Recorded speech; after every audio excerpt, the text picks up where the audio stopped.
अब आप अपना कार्यक्रम शुरू करेंगे। जी जी जी, अब you are live now. Thank you. Very good evening, my dear viewers. I welcome you on the 70th session on Education Pe Charcha. As you all know, this is Vivekanand, an author, academician, and a public intellectual. This happens to be the 70th session, and I do have a tremendous amount of privilege and pleasure to inform all of you that today, indeed, it is a matter of a divine privilege to host someone very, very special. In the context that we have been hosting the people from myriad fields of specialization, with each one being exceptional in his or her own ways. But today, indeed, the very host has discovered India, not sitting at home or reading books, but the man who has followed in the very, very distinguished footsteps of the legendary Rahul Sanskrityan and that of Paul Brunton, of the very, very the famous writer of A Secret Search in India. My dear viewers, I beg your pardon. My dear viewers, it becomes very important here to say that when we talk about Rahul Sanskrityan, of course, it is incumbent on my part to tell about the great man who had, even century earlier, he had traversed 130 countries. And he has written so many top books, including that of Singh Senapati, Ganga to Volga, and so many other important books. When we talk about Paul Brunton, because A Search in Secret India is equally very, very important. Paul Brunton was from United Kingdom, from Scotland, and he was a journalist. But he had some sort of intuition, a feeling to discover India, and that was coming from the deep inside. And once he made up his mind to come to India, he began his earnest search in terms of unraveling India that he knew from various sources, from various books. But when he came to be an eyewitness of what India appeared to him, really the man, actually it was some sort of miracle. And he unraveled that particular miracle, all the spiritual priceless treasure that his great nation of Bharatvarsha was expectedly flaunting or expectedly showcasing. Great Paul Brunton had sought to unravel them. But then we know about Jawaharlal Nehruji, who wrote The Discovery of India while sitting in jail. But here in contemporary times, we do have, again, I reiterate, my dear viewers, please condole me for this duplication of my observation. We have someone, a prodigious son of Bharatvarsha, a prodigious son hailing from Mithila, who dared to bite the bullet and transcend the mediocrity in terms of visiting every single nook and corner of this country to discover the soul of Bharatvarsha. This is the unique spectacle that today he is going to unfold for all of us, which are considered to be priceless, because he is the man who is going to, reveal all sort of very, very, very, very special experience that he had gathered or collected in terms of visiting different parts of the nation.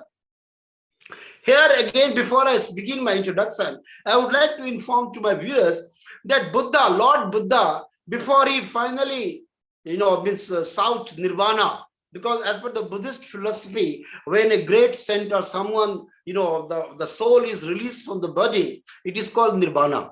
So Lord Buddha, before seeking nirvana, had given a particular sermon to one of his very earnest disciples who sought enlightenment, and said that if once you depart, my Lord, how I will be able to get enlightenment? Lord Buddha, in terms of explaining to his disciple, had uttered some memorable, priceless words of wisdom, wherein he had said that be light unto yourself. Be light unto yourself. This is very, very important, because when someone who had traversed the length and breadth of India, he has become a light unto himself. And if he spreads the light, we all will be enlightened. We all will be able to, get some sort of light, real light, because that light is not coming or emanating or originating from some books, from some pages or books, but it will come directly. It will reflect over the lips of someone who has become light unto himself by virtue of traversing every nook and corner of this country. So this is our today's guest on 70th session, my dear viewers, Sri Prakash Jha, who himself calls or rather designates himself as Avara Banjara. As the program will progress, we will unravel his persona, very, very holistic persona. But as you know, just by way of little introduction, here it goes. A traveler, his introduction, traveler, storyteller, a quiz master, mission, Ghumo Firo Bharat. All that we'll know a while later. He has taken round of 736 districts.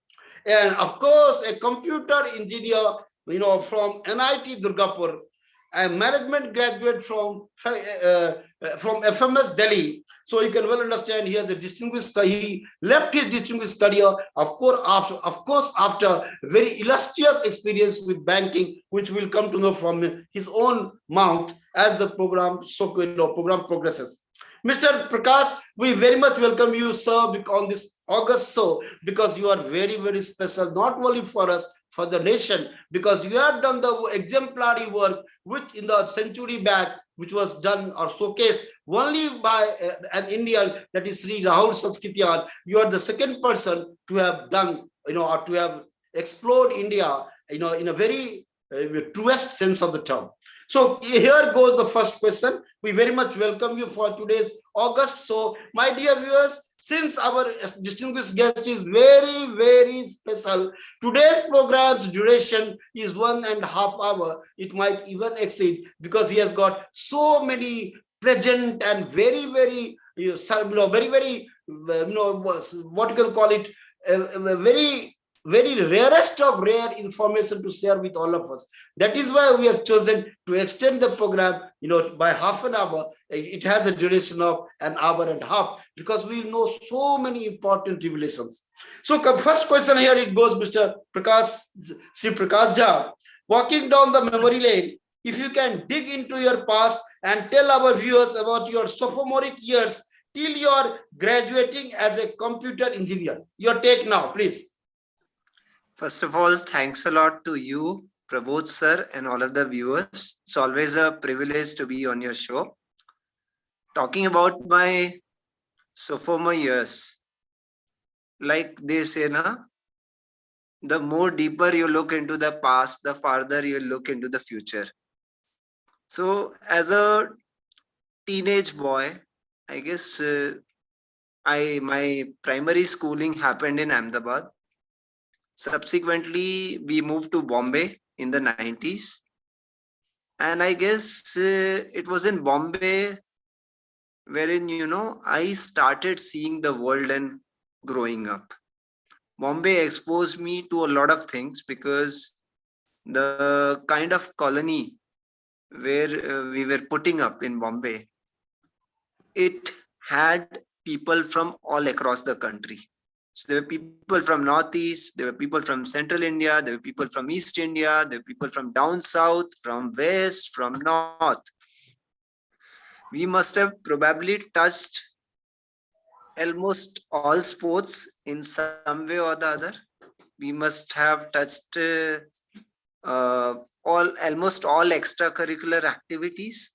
We may not have become masters in that, but at least we got exposed to a plethora of things. So the human mind, the human mind is such that the more you open it, the more it expands.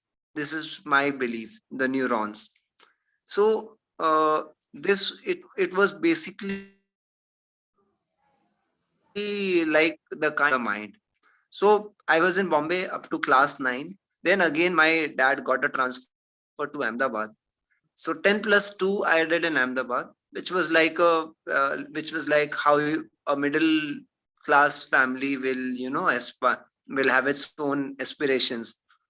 For me, there were just 3 options as such. One was either you get into engineering, or you get into medicine, or if at all, if you're going for some other line, then you'll have to top it up with civils. So these were the three options. And one, this was being told to us. And secondly, this was the level of general exposure which everyone had.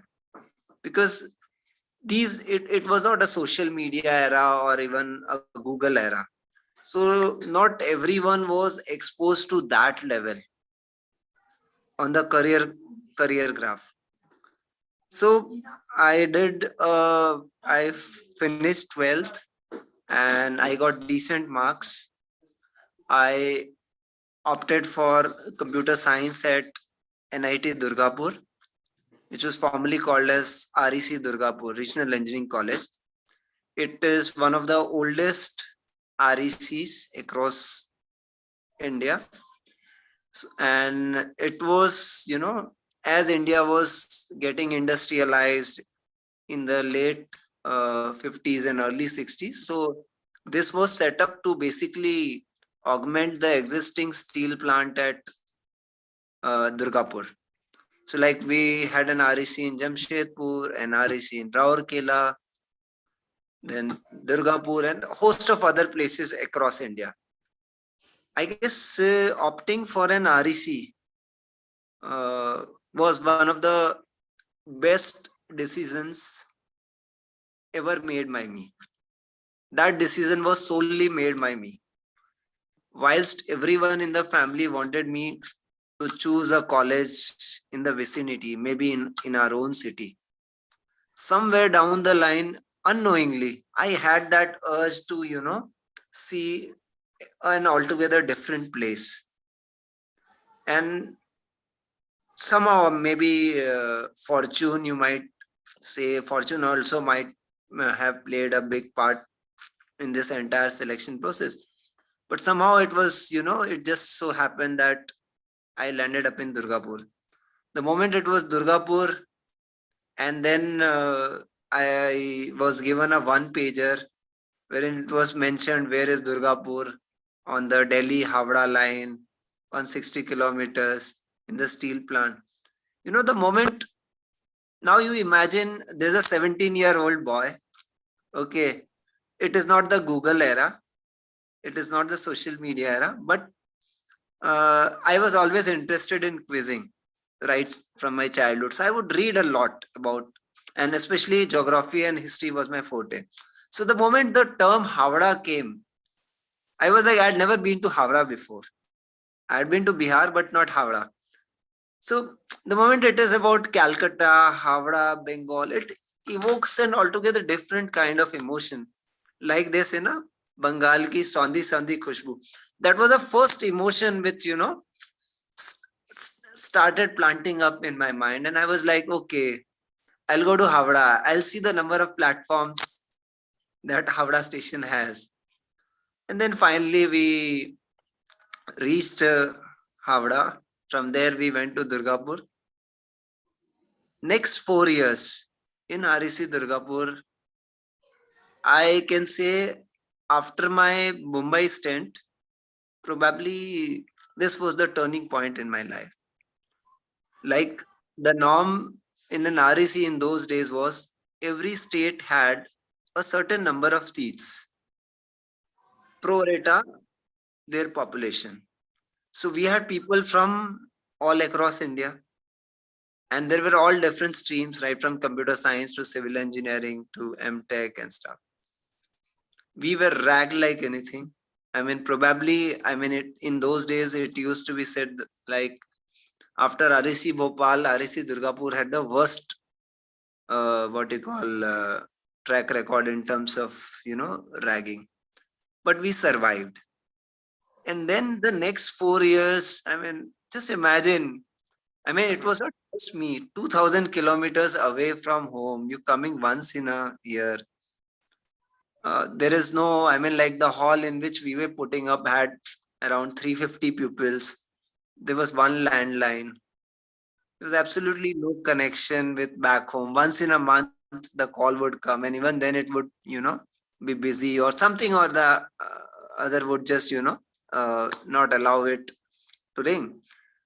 But the kind of friendships which I developed over there, those are, those are the real takeaways. Everything else subsides over a period of time, knowledge, what do you call, but those moments will remain with you lifelong and you'll cherish it.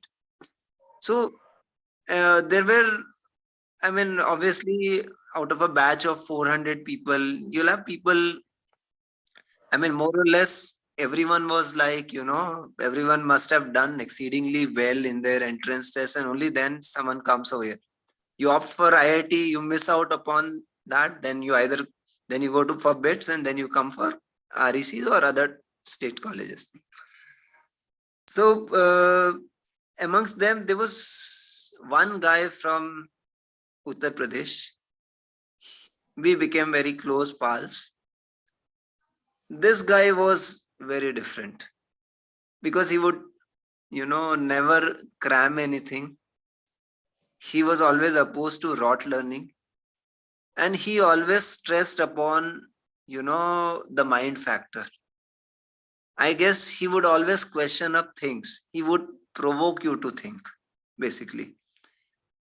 I guess he was the one who actually, provoked me to think, and that's why I can say Durgapur is where I started thinking differently. I mean, no doubt I had opted for computer science, but I always used to think, will my life be just limited to this, 15 by 15 box? Or there is much more to life than beyond all this? Because, see, I'm not trying to blame anyone, but the kind of, education system we have, it is more like, it is more like professional or job oriented. So I was never exposed to anything which was traditional. It was like physics, chemistry, biology, mathematics, okay, a bit of literature, English, but nothing on the, Indian philosophy side, Vedas, Ramayana, Mahabharata, nothing like that, Patanjali's Yoga Sutras, Upanishads, nothing. I mean, it was just limited to maybe, seeing it on TV or maybe reading it in books or whatever. I mean, so you'll only pick bits and pieces of it. Even now, I am not exposed to all of that totally, but at least I have a fair bit of inkling into that. What is it all about? So I always used to think, what what beyond all of this? I mean, I will get bored of all of this. Post my engineering, I got into The question now. I have so many questions I already asked you. Coming to the next question, you have already dwelt at length about your days, sophomoric years, culminating in that of Durgapur. Great, my dear viewers. So by now, those who are already logged in with us, you might have already formed an opinion. I'll just finish it in one line. So Durgapur, then Infosys, then it was FMS Delhi, then it was foray into banking, HSBC, Standard Chartered, Yes Bank, and then a stint at setting up a restaurant. This is all before travels. I'll finish the question before that. Great. Actually, it's well and good, but next question comes to you pertaining to your days in FMS. Because after having befriended, as what you say, so many very talented people, and the friendship that that you managed to contact in your sophomoric years, you are still continuing with them. So after your years in Durgapur, what about your years in FMS? Especially you're cracking the interview, that where you are asked about Ganga, the way you extempore you responded to that question about Ganga, and along with other question asked. Because I would like you to give some sort of clues, also drop in some sort of clues for our student viewers, because they would at least have an idea as to what are the mode of questions asked in FMS. Please, your take on this. Okay, so I'll just put everything in a very precise way. So FMS in those days, now obviously FMS admissions are through CAT, but in those days they had an extempore, which probably no other institute was having. So it was like you have a group discussion. After that, once you go for an interview, the panel will give you a topic and you have to speak on it for the next 2 or 3 minutes minimum. So in my case, I don't know, this was sometime in, I guess, 2004. And FMS normally used to have a very large panel. They were like 8 professors. Now imagine a 20 something guy getting inside, and there are some 8 panel members who have seen life, obviously. As soon as I went inside, I was told to take a seat, and then the next question popped up. Okay, gentlemen, your topic is Gangajal. And I was like, at that moment, for a student, it is like, whatever comes into the mind, you just blurt it out, don't stop. Because you'll always think if you pause, I mean, it might be taken negatively. So the moment they said Gangajal, I started speaking about the Ganges. So because I was well versed in geography, so I started narrating how Ganga originates from Gaumukh, okay, where it comes into the plains, which all cities are there, how it sustains life, Varanasi, this, that. And I went up to Ganga Sagar, the entire story. Then I also told them about, then I was, they were not telling me to stop. So I was like, what next should I say? So I started. So then after this tale was over, I started saying about, okay, even BRC has proved that the water of Ganges does not decay. Okay? Even if it is kept for years altogether, it is free from fungi and bacteria and all. So once I was saying all this, then one of the panel members, whom I still consider as my mentor, Professor Joy K. Mitra, he is probably India's youngest behavioral scientist. And he was like, he said, okay. Then in his own trademark style, he said, stop. And then there was another panel member, professor. She said, do you know why we gave you this topic? And I don't know, maybe I was destined or whatever. It just struck me that, Prakash Jha had directed this movie Gangajal only some time back. So I said, yes, Prakash Jha has directed this movie. And I also said, in the past, he has directed Rahul and with you that. So she then said, then why didn't you speak on this? And it just struck me, and I said, ma'am, I have been attending a couple of interviews, and every now and then they are asking me the same question. So this time I thought I'll speak something different. Maybe that struck a chord with them because they thought, okay, this guy thinks differently. He can relate to different things. So I guess this answer sealed it. There were other questions.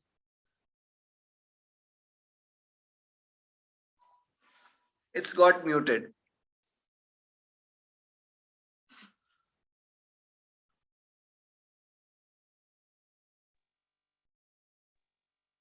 Pramodji, at my end, I'm not hearing it.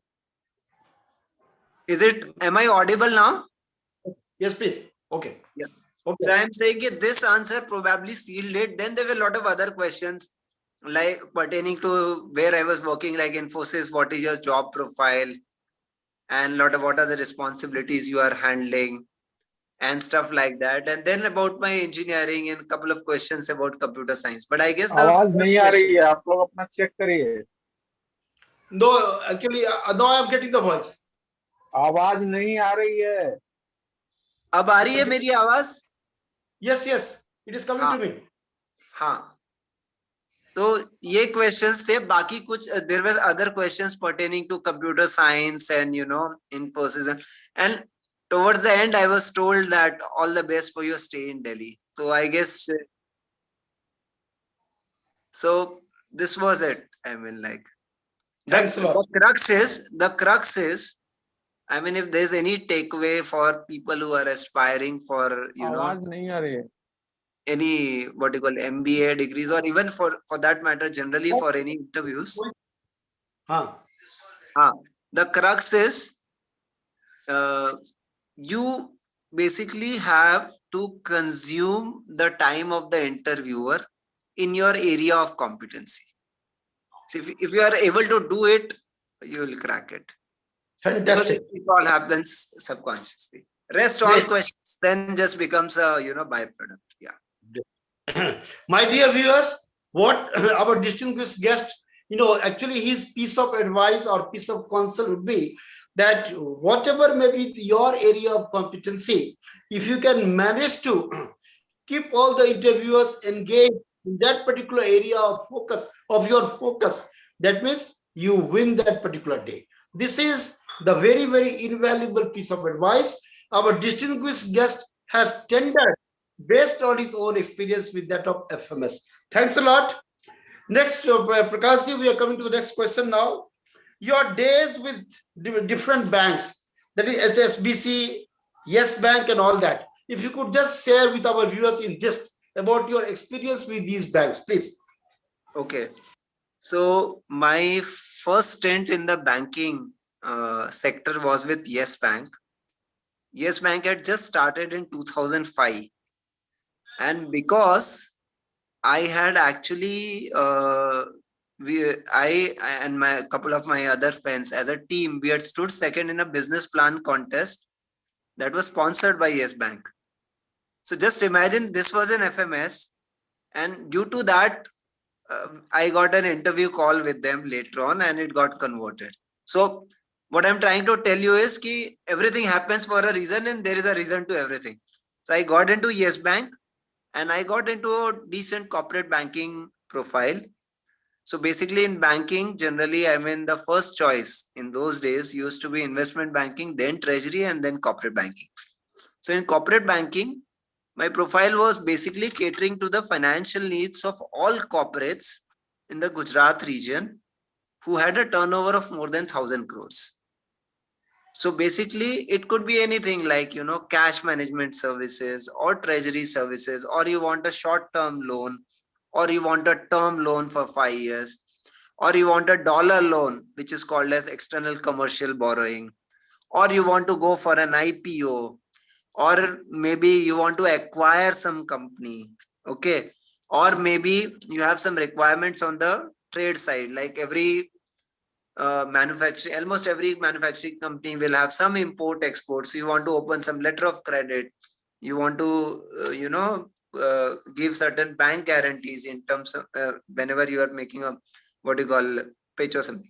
So basically I was a relationship manager on behalf of the bank who would cater to these financial needs and get it done for the client. So our interactions were typically at the CFO level and maybe even the promoter also at times. So this was my profile in Yes Bank, and this would involve making the entire proposal, understanding the requirement of the client, making an entire elaborate proposal. Like when you study a company, what has been their balance sheets over the last 3 years, what are their forecasts, from where their raw material comes, who are their customers, are they spread properly or not, are they hedged when it comes to dollar or any other currency risk, is there any sectoral risk, what is the forecasting, is any government policy going to change, any other problem, how are they performing vis-a-vis their competitors, their balance sheets and financial ratios, who are the promoters, what is their track record, is the management competent enough, what are their future plans. So basically it basically entails learning about the company as much as possible and then taking a call okay, the funda is simple. When you're putting money, you have to ensure that your money will come back, and at the same time you make some mullah for the bank, only then your salary is ensured. So this was my profile over there, and the same profile I had in HSBC also, though I had a bigger role, and then Standard Chartered also. So I spent 7 years in the banking, but that is where I actually learned a bit, I would say, about business, how to run it, how our companies run. And then you have a decent, the what you call outlook about anything and everything, how to raise cash, how to spend it. So this was my profile over there. Great. Thanks a lot. Now I am coming to the very, very next question. My dear viewers, Sri Prakash Jha, who happens to be our very distinguished guest today, indeed had a very shining and a flourishing career with the banking sector, as what he has communicated or articulated to all of us. But here, as in case of Lord Buddha, we all know that having experienced the dead body, the old woman and all that, there was a transformation in the mindset of Siddhartha, which went on to make him Gautama Buddha. That now it is the very, very opportune time for such a question or to come, and the interaction begins from now onward. Now, next question comes, Mr. Prakash. When did your moments of reckoning knock your door? You took 180-degree turn by quitting your job and metamorphosing into a full-time traveler. I mean, what was the trigger for the same? Was it the lack of job satisfaction leading to disenchantment with life? What exactly was the trigger? Now your turn, please. See, it was I'll take you back some two decades back. This was in 2002.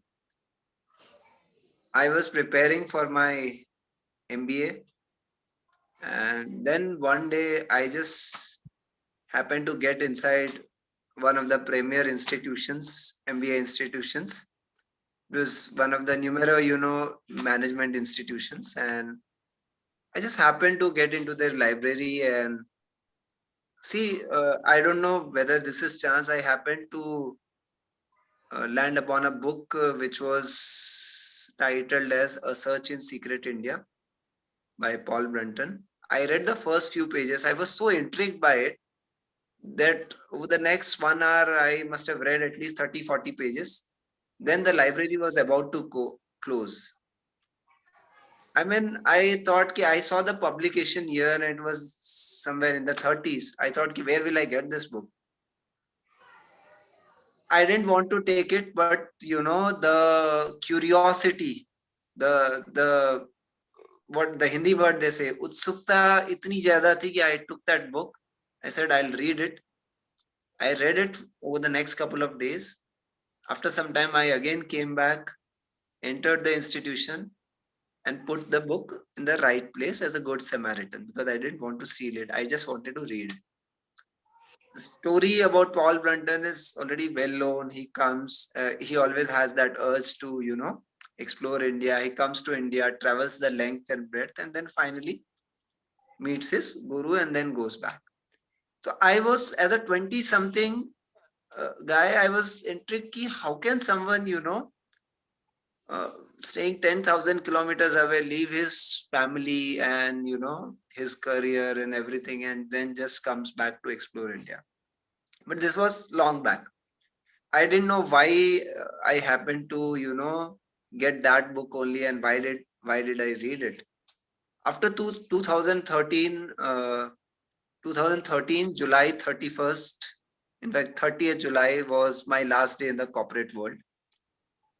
And up to 6 months before that, I always thought I was searching for something, but I didn't know what. And along with my banking jobs, I had tried my hand into the hospitality sector. I had set up a couple of restaurants.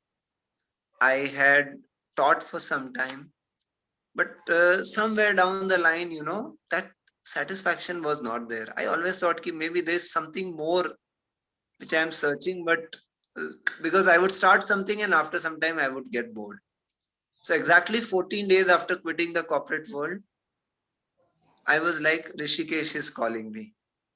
And I don't know, on that day, the urge was so much that I opened the website. I checked. There was a train which was going to Delhi, and I said कि let me go to Delhi. मुझे अपनी मंजिल शायद रास्ते में ही मिल जाएगी. I didn't even know who a traveler is. I mean, these all things were terms were foreign to me. But I thought कि maybe something I might find along the way. I had read a bit.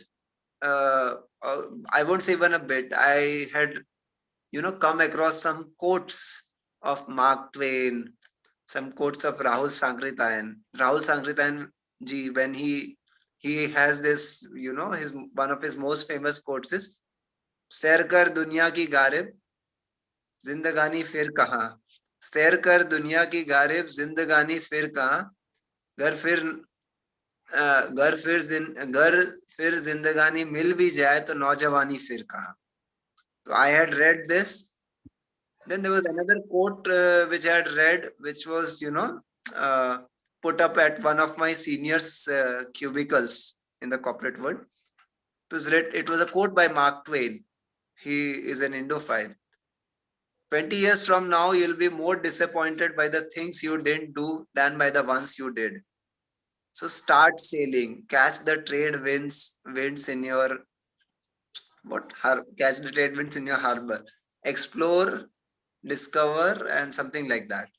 So I was like, I don't know. I mean, these were just quotes, but they were basically germinating that seed of exploration.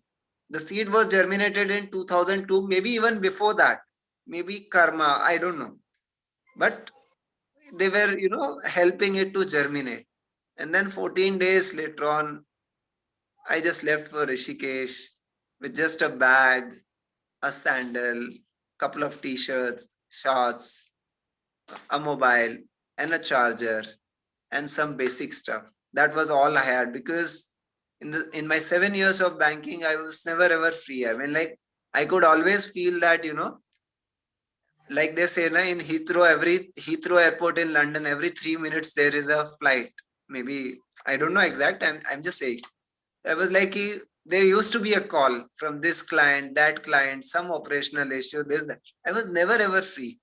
So this was the first time I left, and I don't know why only Rishikesh appealed to me, because at that time I was so naive and ignorant that I used to feel that Swargashram area in Rishikesh is like the gateway to heaven. So let me explore that gateway. So that's how there was no particular moment, but this particular urge on that 14th day, okay, I have to start. Maybe something along the way, let me try. So that's how I started. Great. Indeed, my dear viewers, you can well understand that it was the sheer destiny or the providentially he was supposed to explore India. And here, my dear viewers, you all would appreciate that whoever has done something of the league, whoever has chosen to, just to be bohemian, chosen to be unconventional, he definitely came for a scathing criticism from all his friends, relatives, family, and everyone. Sri Prakash Jha, having had some sort of intuition that he was meant for some different thing, some different stuff. He was there to explore India. He was there to follow in the footsteps of great Rahul Sanskrityanji. Obviously, he just chose very, very unconventional, a bohemian sort of, path, and that we'll know later on as our interaction progresses. Great. I'm coming to the next question, Mr. Prakash. You already said, but nevertheless, the question is framed in this way. Where from you kick-started discovering India? You already said from Rishikesh. Kindly share your experience pertaining to the beginning of a journey for discovering India. You can cite some instances, some by way of anecdotes, which will be very captivating and, of course, attractive to our viewers also. Your take on this, please. Okay, so it was Rishikesh only. I reached Delhi. Then in the evening, from ISBT, I took a Uttarakhand Roadways bus which was going towards Rishikesh. And I knew it would reach Rishikesh sometime past midnight. So whilst at around midnight, when the bus was crossing Haridwar, I started having some glimpses of, you know, you can say memories of Haridwar. We had visited Haridwar in 1988, long back. We don't even have pictures, but I started getting that feel ki, okay, this Har Ki Pauri, I must have come sometime. We had come. So then I could realize for the first time ki a lot of things which are not clicked on the camera are stored in our subconscious mind. And when the appropriate time and the trigger comes, it just, gets transferred into the conscious mind. So I was so happy. And because for the first time, I had, left everything. I left the job, the comforts of the salary. I was free from mind. I mean, basically on that journey. So I could actually feel this. The bus reached Rishikesh at 2 in the night. And as soon as we got down, Rishikesh is a small town which goes to, sleep by 9. And even so, this was in 2013. Now, since I'm in the tourism and everything must have tripled or quadrupled. But at that time, it was like when the bus came, there were few auto walas who started, rushing towards us, because those night auto walas, for them, the bread and butter is passengers like us, whom they can, bill to double, triple, whatever. Citing the example of ye raat ka ye hai to double lagega, whatever. I was feeling hungry, so there was one dhaba which was open, and they were serving Maggie and chai. So I thought, let me have something to eat, because I hadn't had my dinner that day. As I was sitting, I got into a conversation with someone over there. He happened to be the president or head, I don't know, of all the rickshaw owners association over there. He asked me, where are you from? So I said, Gujarat. First thing he told me was, oh, Modi ji. And I was like, I was not into what you call understanding politics, or I was hardly, because I was more into my job in those days. And then he was like कि सही है, अभी इस बार तो लग रहा है कि तगड़ा इलेक्शन में आने के बहुत chances.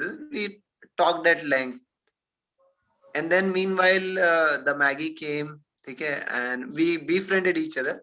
Then during that time, I could actually, see these auto rickshaws, walas, how they pass their time. Because up to now, my life was, just my, what you call, banking work and maybe something else. So I was seeing all these auto walas, how will they pass their time? Because a bus will come only after 2 hours. So one bus comes at 2, maybe another might come at 3 or 4 or what.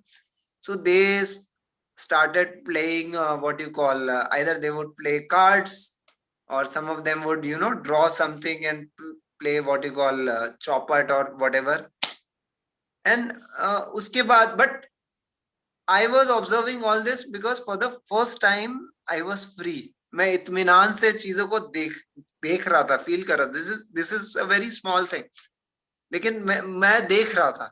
After some time, there was another 75-year-old, must be 75, 80-year-old man who came. He was in a very rugged state, torn clothes with all those beard and white and dark, and everything was soiled.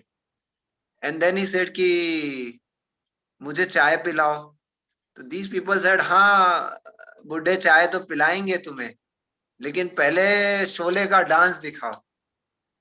And then that guy started dancing and everyone is like, everyone started clapping. वो एक मुजरा वाला moment उनके लिए था. तो मैं देख रहा था कि इनकी entertainment ही है.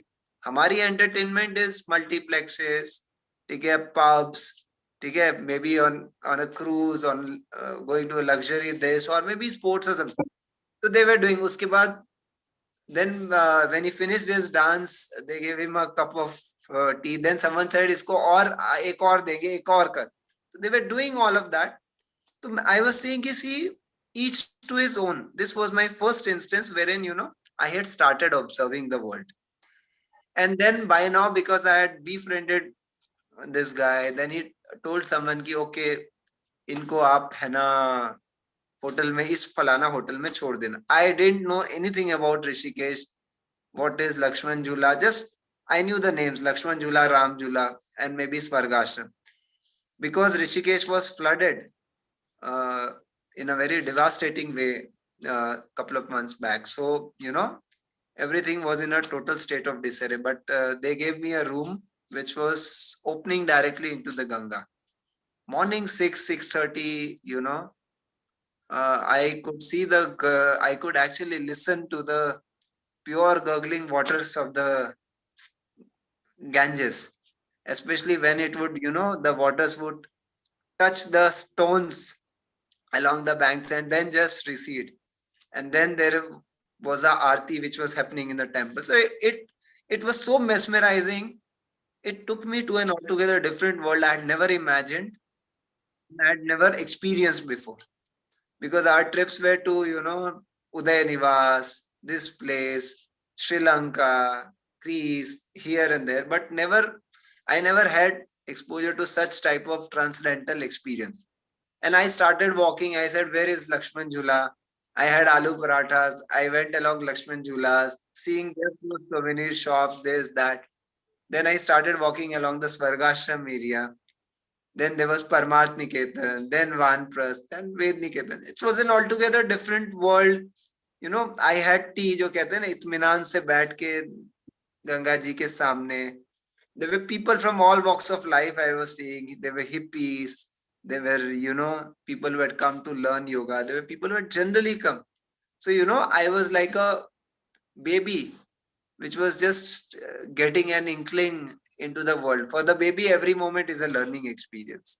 So that's how, it started. I got into Ved Niketan Ashram. There must be people from at least 30 different nationalities over there. Some had come for 6 months, some for a couple of months. So that's how the journey started. Great, fantastic. So, my dear viewers, we have heard Sri Prakash ji, our very, very distinguished guest, talking about, I just, while he was articulating all about his experience, all of a sudden, by way of a recollection, one of the finest pieces, the finest stanzas penned by John Keats, straightaway, just flooded my mind, that is to one who has been long in the city pen, based on a Londoner who, just taking a vacation. When he goes to the countryside, he's freed from all sort of anxieties and concerns, and seeing the blueness of sky, the vast expanse of earth, he goes on running here and there and just enjoys the time, the blissful time in an absolute sense of ecstasy. Likewise, after being disburdened from all corporate encumbrances, when he undertook a journey to Rishikesh, the spiritual capital of Bharatvarsha, of course, it was the sheer ecstasy, the moments of euphoria. That is why I said the moment of reckoning, because stepping out of the burdensome corporate world into the spiritual world of the world, spiritual world, because Rishikesh is a spiritual capital of the world, not to straight jacket it into the definition of being a part of India, but it should be construed and considered to be the spiritual capital of the world. Thank you, Mr. Prakash, for being so forthright in terms of communicating or articulating the exact, the precise experience that you collected to your kitty while on your way to Rishikesh. I'm just coming to the next question. Mr. Prakash, before we come, ask you to narrate some of your very important and prominent experiences during the course of discovering India, question comes that you describe or rather designate yourself as Avara Banjara. So what is the rationale behind designating yourself as Avara Banjara? Please, your take on this. Okay, so the journey started sometime in 2013 itself, and it started with Rishikesh. Then on and off, I was traveling. I went to Dharamshala, I went to Dehradun, I went to Pushkar. Then I was going to some other places.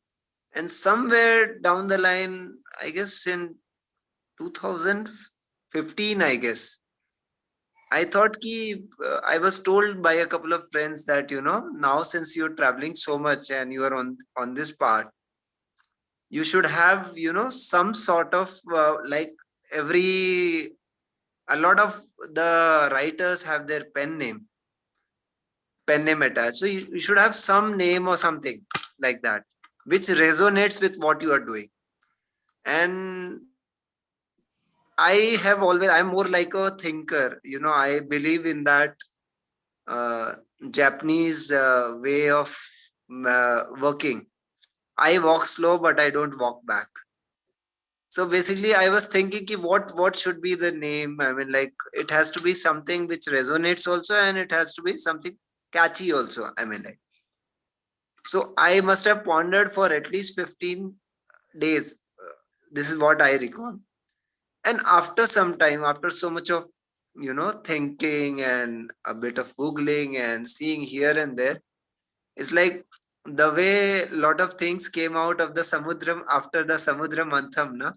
Something just came out. I felt like, and that was like Avara Banjara. The name Avara Banjara. Banjara everyone knows, and then I came across this word Avara, so I thought this both of them they resonate. And Banjara is a traveler. I mean, is a nomad, gypsy, whatever you might say. And Avara is someone who is like at peace. Like they say, mast apni dunya mein mast. So I was like, yeah, I am free, apni dunya mein mast hu, and I am traveling. So let it be Avara Banjara. So from that day onwards, I created a Facebook page. My Instagram ID is also Avara Banjara. My YouTube channel is also Avara Banjara, though I'm not that active on the social media front. But it's like Avara Banjara became a synonym from that day onwards. So it's like that. Great.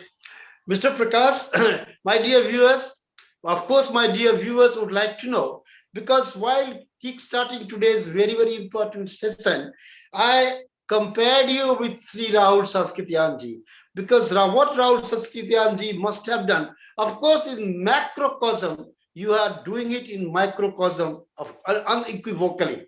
So it is a time for you to narrate about, by way of anecdotes. You kindly share with our viewers about certain experience which are not there in the book, which only you carry by virtue of your own exposure to the different parts of India, of which our viewers definitely will find them very, very captivating. Something really, means you can say, which is not found in book, means off the book information which you alone can share with our viewers. Few instances, recollection of few instances by way of anecdote. Your take on this, please. See, a, a journey across India exposes you to myriad experiences, be it art, culture, geography, history, philosophy, wildlife, heritage, people, and so on and so forth. You might even have some divine experiences. Like I was in Mathur village, which is one of the world's only two Sanskrit speaking villages in Karnataka, in Shimoga. The moment I came to know about it, I was like, yeah, I have to go to this place. And here I was on the banks of the Tungabhadra, getting a feel of India, which was, 500 years back. There were hymns and shlokas all around in those Vedic Brahmins clad in those, white dhotis, and there were yagyashalas which were happening. The chemist shop was, uh, written as Mathur Aushadhalayam. I had never thought ki someone would write chemist as Aushadhalayam. And over there, one of the days, I was in someone's place during dinner time. We had become friends, and he was also in the IT sector. He had quit and he wanted to lead a very Vedic life out there. And then suddenly, I will just put it in brief, a Swamiji knocked. And these people, obviously, they did a dandvat and he was welcomed inside. he just told the person whom I had befriended, he just told Swamiji that ये प्रकाश जी हैं, ये गुजरात से भ्रमण कर रहे हैं और आज हमारे वहां आए. The kind of questions which I had in mind up to now, the Swamiji started answering all of that. That sometime later I'll tell you in details what he answered and what were the questions. But for the first time I was intrigued that someone was actually reading what was there in my mind. He gave me some suggestions also. And then after that, he must have replied for 5 minutes, 5 or 10 minutes. He asked me a couple of questions. Then Swamiji went into the other room. He just finished his basic dinner, some rice and maybe some bananas. And then he just left in a whiff. It was as if I could feel that he was not into a human body, but he was just, I would say some energy which had come inside, and or maybe a speck of light which had just come and which just left. So that particular experience is, still ingrained in my mind. And then my friend told me, you are so lucky. Swamiji has hardly come at our place up to now in the last 5 years. And you came and Swamiji came. So there is definitely some, connection. This was one experience. Then there are a lot of other experiences different, but there was another experience. I was deep into Gir Sanctuary, where very few people go. So there is a temple over there. And that temple is supposed to be built by the Pandavas. It is on the banks of a river. I don't recall the name of the river exactly. Banej River. And it's a Mahadev temple. It is 40 kilometers inside the jungle. And there is no route. You have to take a permission. And you'll have to have a Tavera or something, some four-wheeler like that. We went over there, and along the way, you feel like you've come in some African savanna. There are all kinds of grasslands. There are monkeys. There are peacocks. It's like suddenly your center of origin changes. You start getting merged into the vibrations of jungle. You start understanding the language, which is, there is an unspoken language for all animals and birds inside the jungle, and you start tuning into that. And over there, lions also keep coming. There are leopards, cheetahs, they keep coming. Only two people stay in that temple. One is the pujari and one is the other person who maintains it and cleans it. So after putting Abhishekam and everything over there, I just had that urge to see what is beyond the temple. And I started walking. I must have walked almost 100 meters away. And along the banks of the river, suddenly, I had not even expected, I saw around 10 or 12 peacocks. They had formed a circle. I just stopped at that moment because I knew even if I walk, I take one step also, they might just get disturbed and fly away. And one by one, the peacocks were actually making some sound. It was not like collectively they were making, one by one. The first thought that came into my mind is, this is some round table conference which is happening of the birds. The second thought which came into my mind is, this is some maybe group discussion or, something like what happens in our parliament. Some discussion is going on. Okay, something to discuss. And then suddenly after some time, one of the peacocks started coming in the center and started dancing. And then everyone was like, there was a collective, collectively they started making sounds. And my reaction now was probably they have arrived to a consensus that decision making has been done. And I was like, can't the, I mean, after seeing all the debates in the parliament, or maybe after seeing the group discussions, what we had in our MBA days, wherein all of us were just so insecure that we would try making a point, we would not let the other person speak, we would speak crap, or we would have our own biases. These people, they were speaking one by one, I mean making sounds one by one, and not becoming a nuisance for anyone around. And then they came to consensus, everyone celebrated. So I thought, even in the animal kingdom, the things which happen in our life, that happens, but it's very subtle, and it's very subtle, and we've not observed it. So for the first time then it just struck to me, I should capture this moment. And I was like, I then started, I touched the camera button, a camera app, and I was about to click it. And then, like it happens, no, suddenly a voice came from behind. Prakash ji. The voice was loud enough to disturb the peacocks. They started, flying here and there. I was like, I turned back. There was this gentleman who was into maintaining that. In my first instance, I was wanting to slap him because he just ruined that click for me.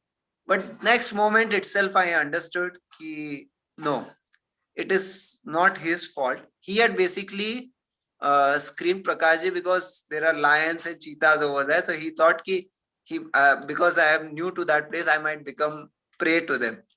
So he was thinking about my welfare only. Then I thought, okay, maybe I was not destined. So I consoled myself. I came back. I told my parents about it, what I had seen.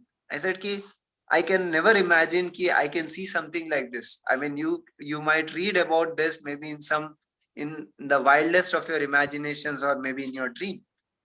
Then I came back and I still could not believe I've seen something like this. After that, what happened was, after all these disturbances, they started flying, all of them left.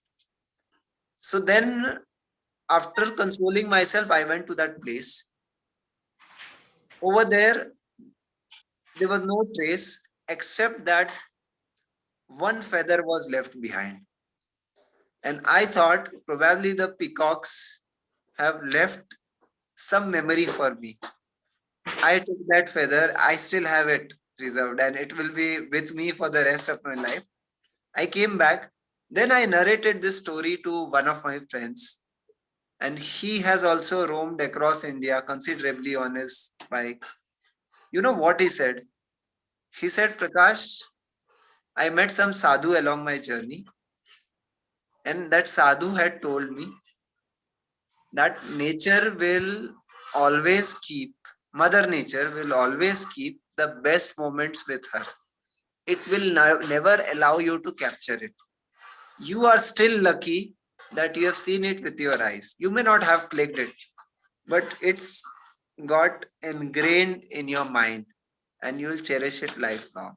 So you should be happy for that. So I have just narrated one experience. There are so many other experiences. I mean, like, we can have a series on that. What happened in Kashmir when army took me to the border, or the China border.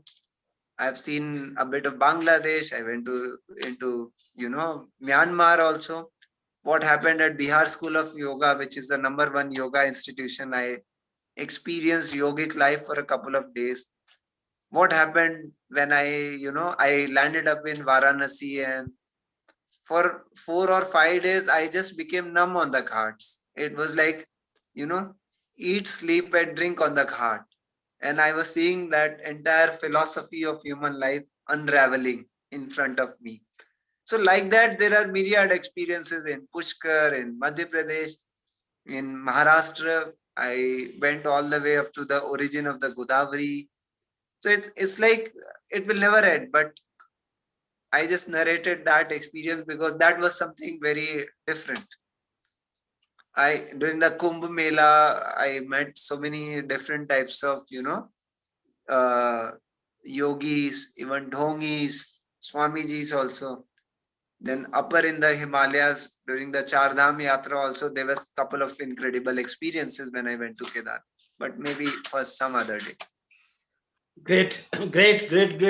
Really, it was a very mind-numbing experience. My dear viewers, all of us must have heard Sri Prakashji explicating on his such a spectacular and unique experience, because it happens with the yogis. When yogis experience something, they are the only person who can vouch for it, who can feel the depth of that experience. But those who are absolutely oblivious of such experiences, they cannot get the intrinsic feelings of ecstasy that is associated only with those who basically or who realistically experience that. My dear viewers, before I switch over to this question, it becomes incumbent, because seeing Sri Prakashji, all of a sudden a vivid picture has appeared in my mind.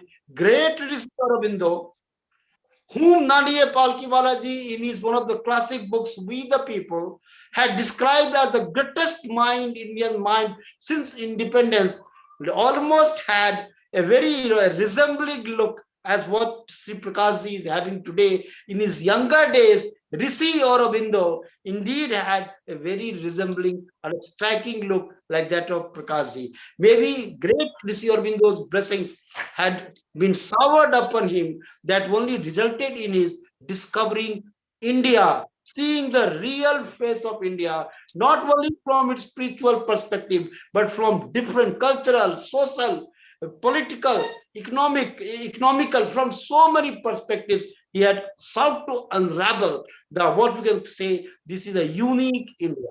Thanks a lot, Prakashji. I'm coming to the very next question, because time is also running out. Now it's a very important question. It is, of course, has a personal appeal, personal tinge to it, but nevertheless, it is very important. Are your parents, siblings happy with your donning the costume of Avara Banjara? If yes, why so? If not, why so? This is maybe a personal question, but nevertheless, it becomes very important. I guess my siblings have more or less reconciled, or siblings have rather, they have accepted it, because they are into the social media era, and they see traveler is a career abroad. I mean, there are a lot of people who present for Nat Geo, for Discovery, and there are a lot of other options also. I guess siblings initially they were not understanding, I guess, but they now fully understand. I mean, like my aspirations, and they know he likes to explore things. As for my parents, I think my mom does not have any issue. She is like, okay. And if it is for my father, I guess he still feels, I mean, like he's also now reconciling, and he has reconciled to a large extent. Earlier, he was very much opposed to it. But I still feel he thinks I can do well in the conventional line. This is my personal feeling. I don't know what exactly transpires in his mind, because we normally don't discuss this. And in between, I was teaching travel and tourism to postgraduate students of Gujarat University for some time. That was before COVID. And also in an what you call institute, I took a couple of lectures of a course on travel entrepreneurship. So they were a bit, after all this, I guess they calmed down a bit, because when the education aspect gets attached to travel, then, the career aspect looks to be a bit more stable. Great. But having said that, I don't say they are wrong. They are right in their own way. But I know for sure, like I am happy and content in what I am doing. Yes, I have to make it a bit more, sustainable. That's what it is. Yeah. Fantastic. My dear viewers, it becomes very, very incumbent on the part to inform you about the illustrious family of Sri Prakash Jha. Sri Prakash Jha's father, Sri Santosh Jha, retired as AGM, that is Assistant General Manager from NABARD. Prakash Ji's younger brother, Sri Chandrasekhar Jha, happens to be an engineer like him, and I graduate from Indian Institute of Management, Calcutta. His both sisters are engineers as well as MBAs from a very, very distinguished institute. So indeed, from a very, and most importantly, Prakash Ji's mathematics has been something par excellence. In every examination, he has secured more than 100% of marks, and he inherits these particular attributes or characteristics from none but his honorable father, who was a brilliant man who earned gold medals in mathematics. Someday we will have pleasure to host his honorable father, Sri Santosh Jhaji, also on our unique show of Education Pe Charcha. Now, Prakashji, I'm straightway coming to the next question. It's very, very important. Why you think, of course, with the benefits of hindsight, that you were destined to become a traveler to discover India in her myriad manifestations, rather than settling in life as a normal human being? Your take on this, please. See, I believe, like I already mentioned before, from a conventional worldly point of view, it is like, the answer would be, okay, I am bored of what I am doing. I start something with so much of enthusiasm, but after that I am like, oh, this is becoming too routine. So I wanted to do something different. I had already tasted, engineering, medicine, engineering, software, consulting, banking, different roles, hospitality, entrepreneurship, a bit of, teaching. So I want something different. So, it just so happened that, I set out to travel to find my calling. This was that maybe along the way I'll find my calling. So midway, some things happened, some experiences, which actually made me realize that this itself is my calling. So this is my own, this saying has just sprung up.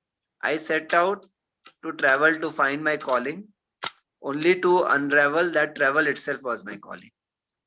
So this is it. But this is a worldly answer that, I was searching for something, and then it just so happened I went over there, and, traveling itself became my this. One of the days when I was at Bednath Dham, which is one of the 12 Jyotirlings, I happened to get into a conversation with a Pujari ji, and we got into a good conversation. He also came to know that I was traveling, I was doing Brahman. Then he told me, Prakash ji, पैसा बहुत लोगों के पास है दुनिया में, health भी है, समय भी है, बाधाएं भी नहीं है, लेकिन कितने लोगों को ये सोच आती है भारत भ्रमण की, और कितने लोग सोच आने के बाद भी भ्रमण कर पाते हैं? आपके कुछ अच्छे कर्म है पहले के, या आपके पूर्वजों के हैं, जिसकी वजह से आप ये यात्रा कर पाए. And I very well go by what he said, because the more, deeper you get into your yatra, you understand that, everything is just fixed. I mean, like, you are just an instrument. But, the worldly answer or the Jawani wala Josh says कि मैंने ये किया, but आपने कुछ किया ही नहीं है. You are just the doer. You are just an instrument. The doer is someone else. तो ये सब लिखा हुआ है. It's, destiny rules the roost. तो ये वाली बात है. So I have given you both answers, a worldly answer also, and Indian philosophical answer. You might take whatever it is. Great. My dear viewers, of course, what Sri Prakashji says, I'm absolutely in agreement with him, both in letter as well as in spirit, because it is a call of destiny.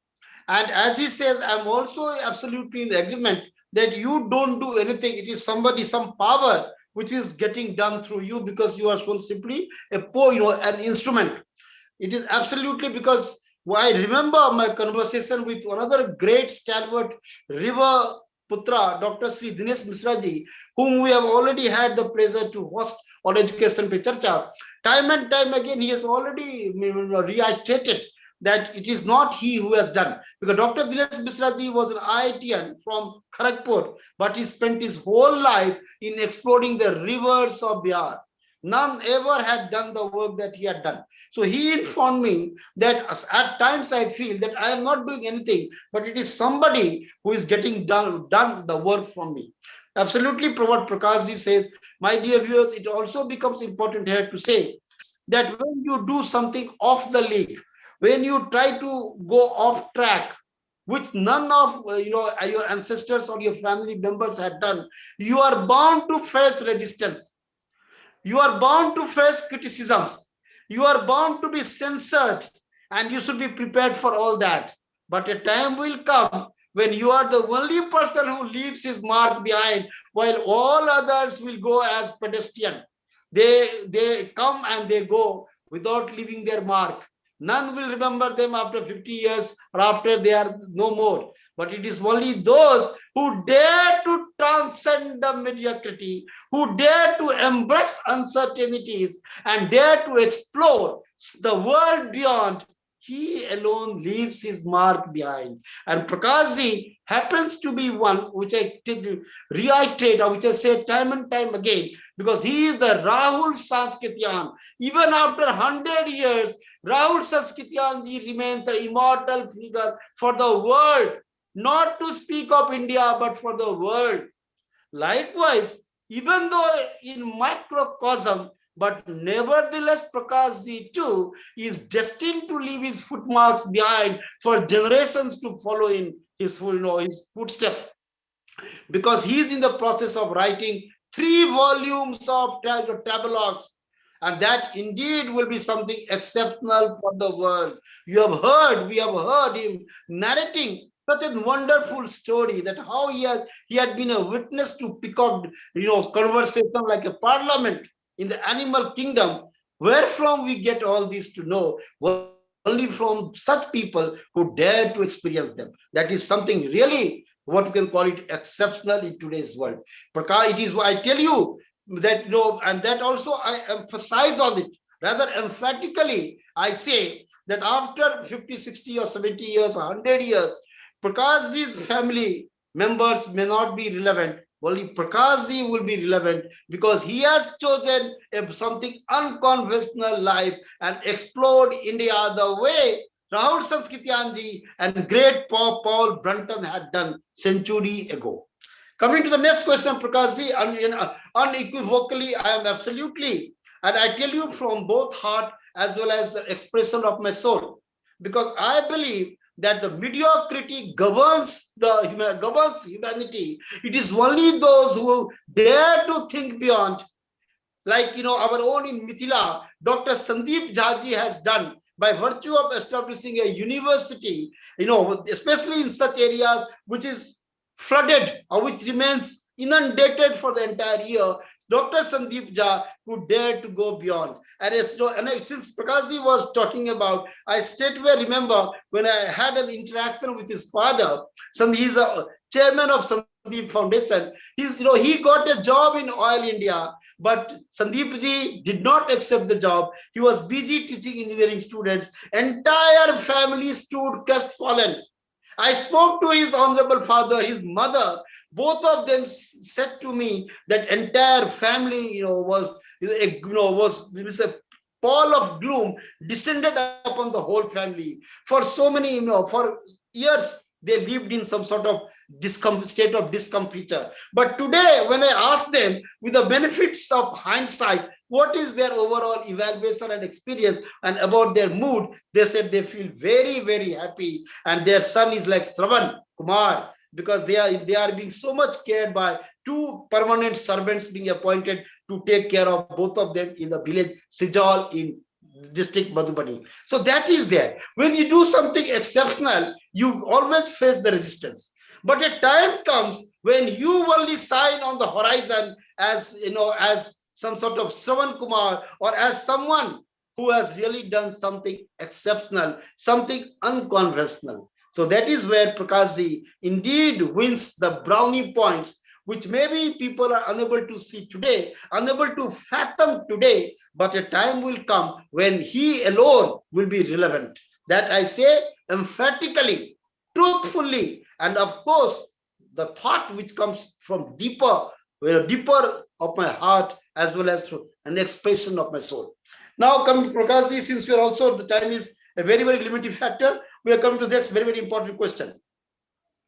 Now, my Prakashji, though you know it is time and time again, I have been equating you, bracketing you with that of immortal Rahul Sanskrityanji and of course Paul Brunton Saab. Now, come next question. What are your thoughts about great Rahul Sanskrityanji and India's greatest traveler ever, and Paul Brunton, who wrote one of the finest books, which I also had the opportunity of reading, that is Discovering India, through which he shared his experience in a world-class book, A Search in Secret India. Your take on this, please. After this, one more question. Please, Prakashji. So I will start with Paul Brunton. So Paul Brunton, basically, it was his calling, and it was through him that the West got to know about Raman Maharshi. His journey stopped at the feet of Raman Maharshi. He got that feeling from within that, he was searching him. He was searching for a guru, and his guru was Raman Maharshi. But it was for the first time that someone from the West had explored India in such depths, because he must have explored from Himalayas to Nilgiris and from Aravalli to Kamakhya, and he came across myriad experiences which actually belied logic, like someone who is in the state of samadhi is now 6 inches above the ground level, defying gravitation. How would you explain that in physics? Someone who has not spoken a single word for years altogether. Someone whose locks of hair have grown so long that it is now home to so many termites and insects and all. So someone who is having such a miraculous palm that he can cure anyone by just putting it on the forehead. So he has written about all the secrets and mysteries of India. But I guess he explored India only for a couple of years. No doubt he has explored other countries also, but I would say India would still take, like they say, 7 janam lag jayega Bharat ko dekhne ke liye. And what he has seen, or what he has, written about, is still just the tip of the iceberg. India is, beyond the human realm. As for Mahapandit Rahul Sankrityayanji, my deepest reverence for him, because he has traveled to so many countries. He learned so many languages. When he went to Tibet, he became a monk. He learned Tibetan language. He stayed with them. He got so many manuscripts from those Tibetan monasteries back to India. These manuscripts were to be destroyed. They were there in Nalanda, and when Nalanda was being destroyed, a lot of that was transported across to higher remote monasteries in Sikkim, in Arunachal, Ladakh, and Tibet. And he has a very different style of explanation. When he writes, it's timeless. You actually go back in time, and he takes you to an altogether different era. So as a youngster, when you read him, you actually feel the essence of a true traveler. There are a lot of people, I'm not saying, people are at varying different levels. Someone is an explorer, someone is a backpacker, someone is a tourist, someone is a traveler. But he is like a true, not just a traveler, but a travel storyteller, because it takes you back in time. He's like a time machine to me. As for there is, I mean, I consider them, he is an icon for us. He's the greatest, Hindi travel. Basically, he is one of the greatest, you can say travel literates. His books have been translated in all language. But I guess real travel, even much beyond all this, like in that book, what do you call? Paramahansa Yogananda says that, in 1 minute he just travels to, autobiography of a yogi, travels to Tibet and comes back. But that is at an altogether different level. In the conventional era, yeah, there is no second to Panditji. Great. Thanks a lot, my dear viewers. Before I switch over to the last question, it becomes absolutely incumbent on my part to just say something about great Rahul Sanskrityanji, because I read one of his books, Singh Senapati, and that too, the background of writing that particular book is something which the revelation. It was some sort of revelation for me, because it is written in the preface that what Rahulji writes, that he was digging the earth near Patna, and he came across all sort of bricks, lots of bricks he came across, and then he found inscriptions in those bricks. So he found that the language, of the inscriptions basically was unknown to him. Then he came to know that it was written in Pali. See, as what our distinguished guest Prakashji says, he, such a man of such a great perseverance, he went on to study Pali, and after studying Pali, he translated all those bricks, those inscriptions written in those bricks, into a book called Singh Senapati, who was a general of Magadha during the time of Buddha and Mahavira. So I thought of just making this revelation, because when our distinguished guest Sri Prakashji pays a glowing tribute to one of the greatest travelers or scholars of all time, I thought of just adding this particular incident to it. Yes, please. All of us must read his book Ghumakkad Shastra, as well as Volga to Ganga. These are like, you can say whatever, Bible or Ramayana or Mahabharata of travel. Great.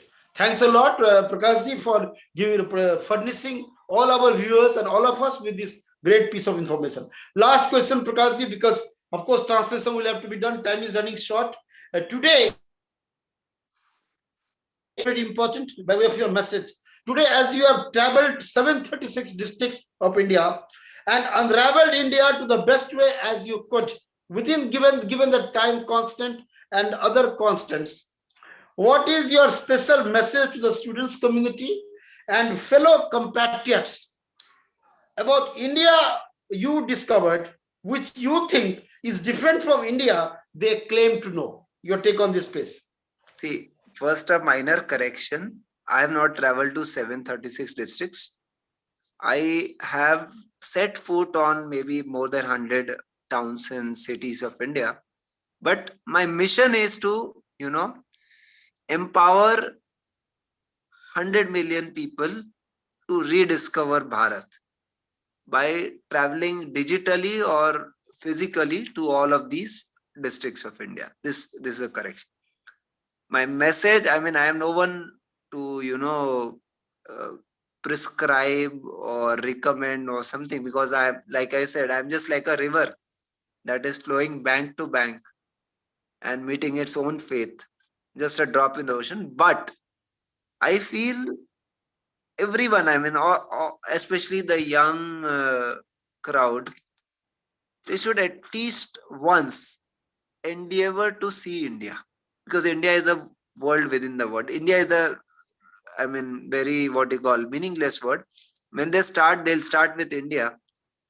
But when they go deeper into its soul, its culture, its art, history, geography, spiritual, by the end of the journey, India changes into Bharat. And whilst this physical journey is going on, there will always external journey. There will also, at some point, there will also start an internal journey, which is much more important. So there will be a lot of profound changes which will happen in the psyche of an individual if he or she has undertaken a yatra. Like yatra is the right word. You will become, I mean, this is my personal experience. I don't know about others, but you will become more calm, more tolerant, more compassionate. You will be full of empathy, gratitude, and lot of, sakaratmakta, positivity will get inside you. So you will get a 360-degree perspective into whatever you are doing, because traveling just opens your mind. It opens up new frontiers. So if you had some x number of perspectives to some problem or some situation, now you'll have maybe multiples of that. So at least once, just try to, notwithstanding all the constraints, just try to explore India generally. And I would recommend maybe in a low budget, because whilst you are young, you can backpack.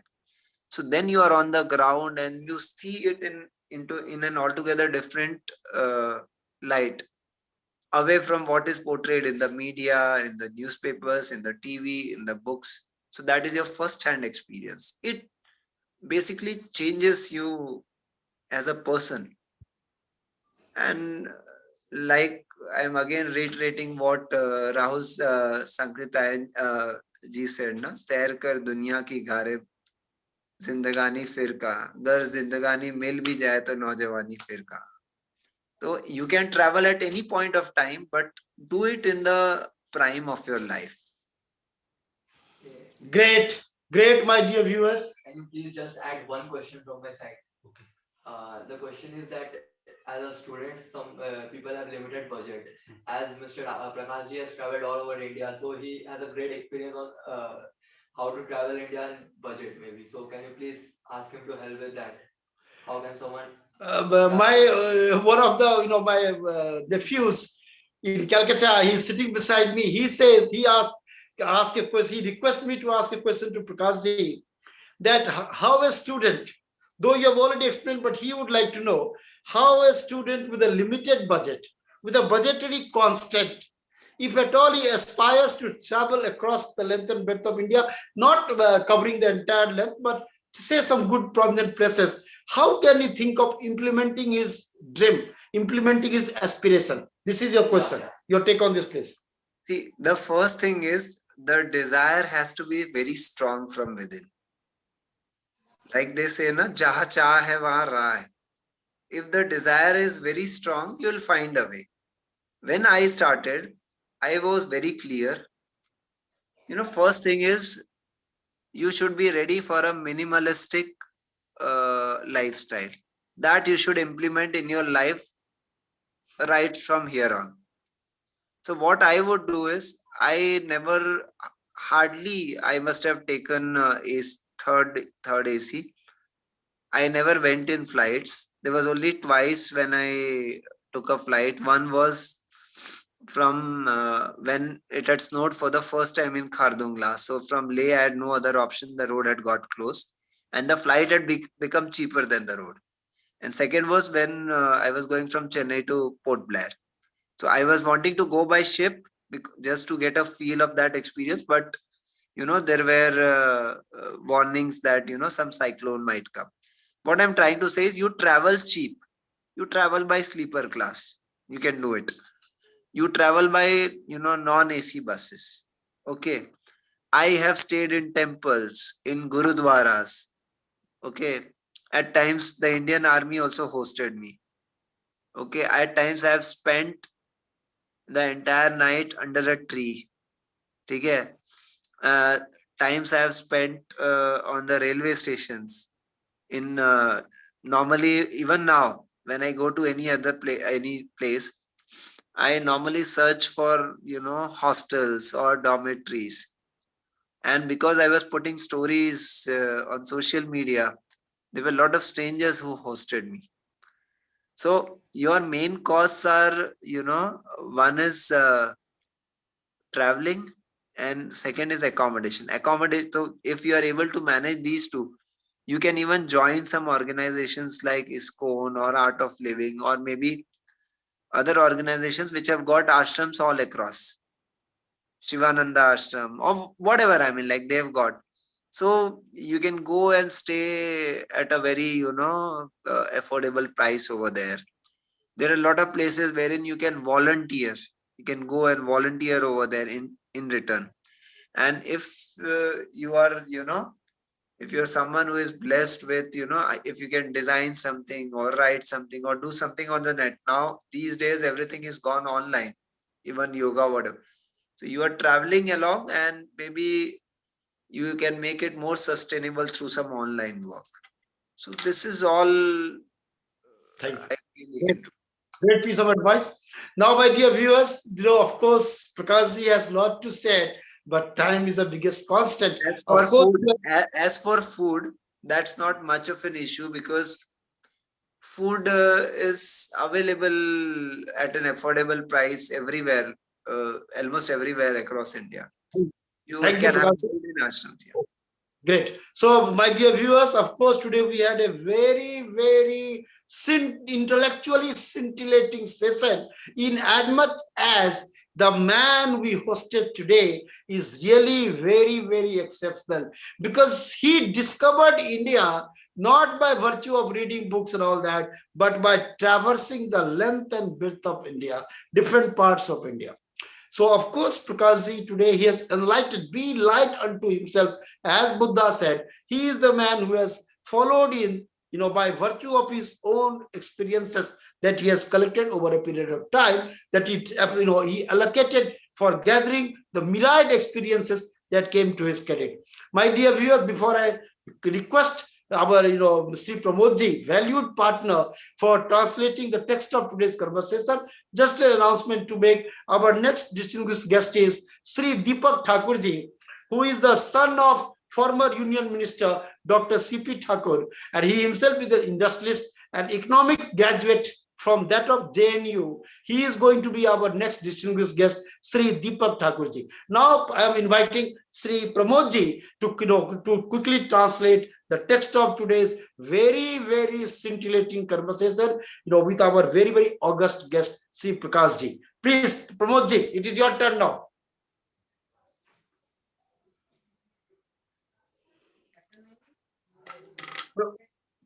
Pramodji. Pramodji. I think Pramodji is not there. Hello, Pramodji. So, my dear viewers, because maybe our program got lengthened, so Pramodji might have some other preoccupation. So, unfortunately, we could not reproduce the text of today's very, very intellectually, scintillating and, intellectually gratifying conversation into Hindi. But more or less, it was a really very, very worthy, pieces of information galore, that what our distinguished guest said with all our viewers. I recommend this video for those who are already logged in with us. We express our sincere gratitude, and those who will eventually view this particular video, they will find it really genuinely inspiring in terms of providing the behemoth of information for one and all. Once again, finally, I express my deepest sense of gratitude to our august guest, Sri Prakashji, for giving us invaluable time and sharing his vast and rich experiences with all of us. Once again, the reiteration of the announcement which I just made a couple of minutes back. Our next guest is Sri Deepak Thakurji, who is the son of Dr. C.P. Thakur, former Union Minister under Vajpayee's dispensation. He is an industrialist plus an economics graduate from that of JNU.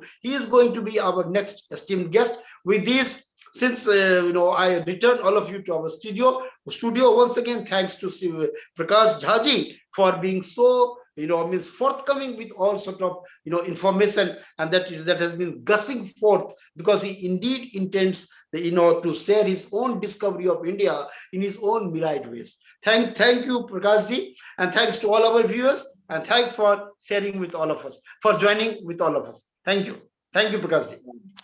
Yeah, thanks a lot. Thanks. Yeah. Snap, correct, sir.